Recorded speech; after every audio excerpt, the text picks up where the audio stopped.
বৃন্দাবনের নিধিবন, যেখানে সূর্যাস্তের পর মানুষ তো দূরের কথা, কোনো পশু পাখিও অবস্থান করে না। নিধিবন বৃন্দাবনের অন্যতম প্রধান ও পবিত্র স্থান। নিধি শব্দের অর্থ হল ধন বা সঞ্চয়। ভক্তদের বিশ্বাস অনুযায়ী এখানে ভগবান শ্রীকৃষ্ণের ভালোবাসার পরম ধন লুকিয়ে আছে। কেন আজও নিধিবনে রাতে তালা লাগিয়ে দেওয়া হয়? রাসলীলার রহস্য কি?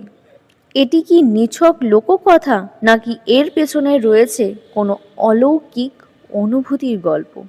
সাধারণত গাছের ডালপালা এবং পাতা আকাশের দিকে বা ওপরের দিকে বাড়ে, কিন্তু নিধিবনের তুলসী ও অন্যান্য গাছগুলোর ডালপালা মাটির দিকে বাঁকা এবং পরস্পর জড়িয়ে পেঁচিয়ে থাকে।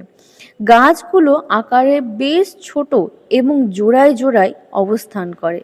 স্থানীয় মানুষদের বিশ্বাস এই গাছগুলো আসলে সাধারণ গাছ নয়, এরা শ্রীকৃষ্ণের গোপী বা সখী।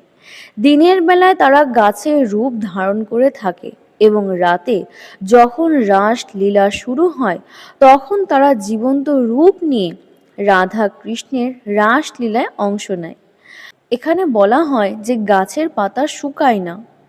বনের আবহাওয়া শুষ্ক হলেও এখানকার তুলসী গাছ কখনো শুকিয়ে যায় না, সব সময় সবুজ থাকে। এখান থেকে কেউ কোনো পাতা ছিঁড়ে বাড়িতে নিয়ে যেতে পারেন না। সূর্যাস্তের পরের নিয়মাবলী: ১. প্রতিদিন সন্ধ্যায় আরতির পর নিধিবনের সমস্ত ফটকে বড় বড় তালা ঝুলিয়ে দেওয়া হয়। ২. সন্ধ্যা হওয়ার সাথে সাথেই নিরাপত্তা প্রহরীরা বন থেকে সমস্ত দর্শনার্থীদের বের করে দেন। ২.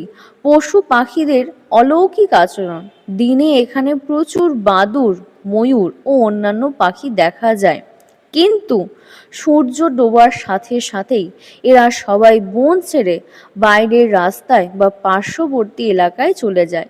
রাতে বনে কোনো জীবন্ত প্রাণীর অস্তিত্ব থাকে না। এই নিধিবনে প্রবেশ করলে কি হয়? লোককথা ও জনশ্রুতি, অর্থাৎ সেখানে কি লোককথা রয়েছে এবং জনসাধারণের মুখে কি শোনা যায় সেটা আজকে বলবো। প্রচলিত বিশ্বাস অনুযায়ী রাতে অলৌকিক রাসলীলা কোনো সাধারণ মানুষের চোখ বা শরীর সহ্য করতে পারে না। যে ব্যক্তি রাতে লুকিয়ে রাসলীলা দেখার চেষ্টা করেছে সে পরদিন সকাল হলেই অন্ধ, বোবা বা মানসিকভাবে ভারসাম্যহীন অবস্থায় পাওয়া গেছে।